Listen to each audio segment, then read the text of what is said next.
When I first came across the blacksmiths in Alexandra and saw that they were raising funds for Strathewen to help them to rebuild, and that they were doing it through making these special leaves to actually eventually make branches and to build this tree, found it a very interesting story.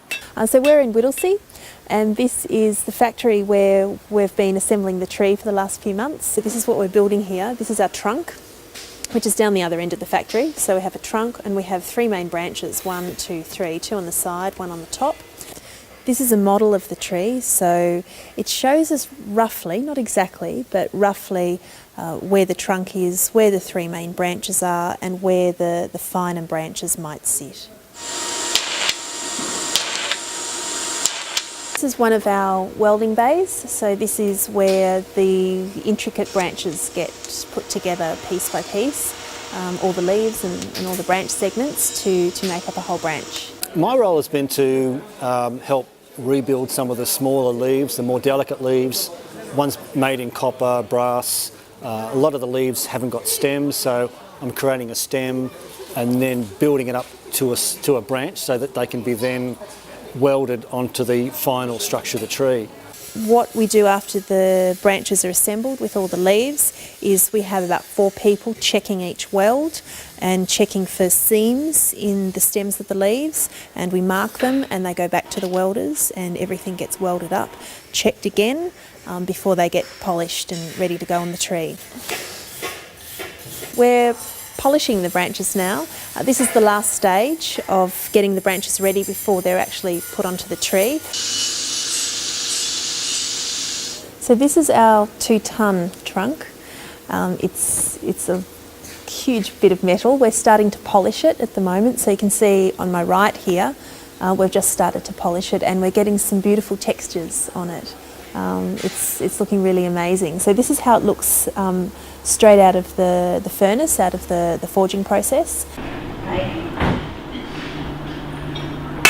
We're stamping a message from Victoria's Emergency Services people on one of the main branches to be welded to the tree, and the message is Victoria's Emergency Services supporting all Victorian communities.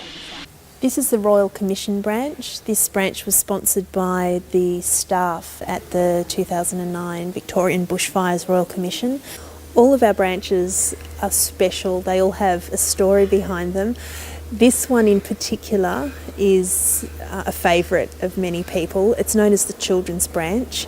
It was sponsored by a man who asked for a beautiful message to be stamped on it about the children who won't ever get to see this tree.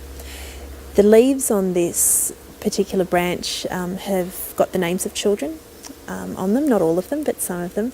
And they also have the names of primary schools. So we have Portland Primary School, who've sponsored a whole bunch of leaves, Strathewen Primary School, there's a couple of other primary schools in this branch as well. We also have a little grub from England, which we think is really cute and really quirky, and also a ladybird that came from the USA. And some of the leaves have been made by students from Castlemaine High School as well, so we had a bunch of copper leaves come in from them and they're on this branch as well. On my leaf I've put Nosredna, which was for our family in memory of Marysville, because my husband also grew up there, George Anderson, and Nosredna is Anderson back to front. Things can be stylistic, but the way they've done this, the curve in the branches and the way the leaves are hanging is just gorgeous, and the mix of colours on the different branches, it looks like they're all part of the common tree that they're going to be, and that's just been brilliant the way they've done that. We'd like to invite you to come and see the tree. It will be finished and all put together and on display on the 30th of November 2013 at the Whittlesea Showgrounds at 1 p.m, and we'd love you to come and celebrate with us.